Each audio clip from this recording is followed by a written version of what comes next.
நான் முள்ளிவாய்க்கால் மேற்கு வளமதி கடற்கரை கூட்டுறவு சங்கத்தின் தலைவர் அவனாச்சு விளையாடுகிறேன். நாங்கள் கடற்கரையில் நிறைய தொழில் செய்து கொண்டு இருக்க முடிய போட்டுகள் கடலுக்கு போனாங்க. போய்விறக்க இந்த வள்ளம் அப்படி அடைஞ்சு வந்து கொண்டு இருந்தது. நிறைய எங்கள் ஆக்கள் அதில் பக்கத்தில் போய் பார்த்துருக்கணும். ஆக்கள் எல்லாம் சரியான ஒரு கவலைக்கிற நிலையாக்குறாங்க. அப்போ அந்த வகையில் இந்த போட்காரர்கள் எல்லாரும் கிளியர் ஆக்கி விசாரித்து கொண்டு வந்து எங்களுக்கு இந்த சங்கத்துக்கு அறிவித்த உடனே நாங்கள் ஏலக்குடியோகம் முதல் அந்தந்த தரப்புகளை அறிவிச்சு நாங்கள் மீன்பிடி திணைக்களம், போலீஸு, கிராம சேவலர், பாராளுமன்ற உறுப்பினர் எல்லாருக்கும் ஏலக்குடியோகம் அறிவித்த இதில் இப்போ எல்லாரும் கூடிய வந்துட்டோம். வந்து கண்டிப்பாக வண்டு சாப்பாடுகள் அந்த விஷயங்களை நாங்கள் இப்போ செய்து கொண்டு இருக்கிறோம்.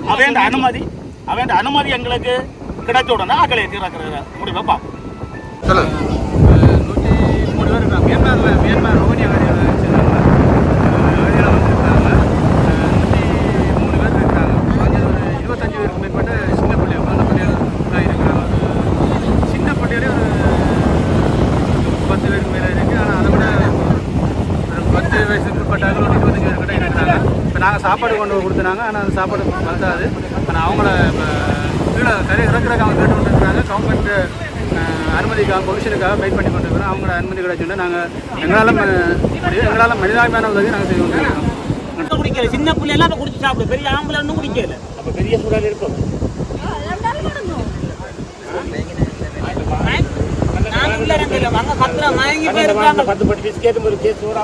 அவங்க மொழி 10 பேர் மாறி நேய் வந்து ஆகி வந்த மொழி தெரியா